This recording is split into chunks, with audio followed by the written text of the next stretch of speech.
News में आपका इस्तकबाल है। मैं हूं आपका दोस्त मोहम्मद जावेद। हम रखिए खबरों पे नजर, आप रखिए खबरनामे पे नजर। केसीआर का बौद्धिक दिवालियापन लोगों द्वारा चुनी गई सरकार को गिराना है। अब वे कह रहे हैं कि यह लोगों की गलती है। तेलंगाना के सीएम रेवंत रेड्डी ने कहा कि केसीआर को दलबदल और अपराध करने के लिए गन पार्क में अपनी नाक तब तक रगड़नी चाहिए जब तक कि यह 3 इंच कम न हो जाए। उन्होंने कहा, लोकसभा चुनाव केसीआर के लिए आंखें खोलने वाले होने चाहिए। वह विधायकों को बुला रहे हैं और लंच की मेजबानी।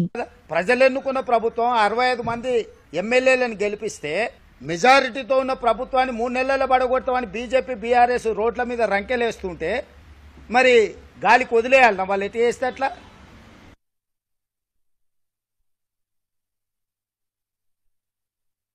ఏ శాఖ ఖాళీ లేదు, అన్ని శాఖలకు మంత్రులు ఉన్నారు.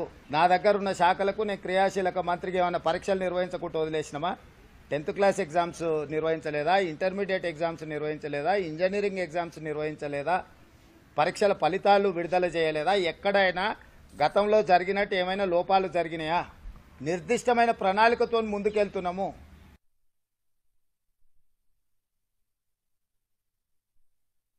విద్యుత్తు మీద విచారణ కమిషన్ మేము ప్రతిపాదించలేదు.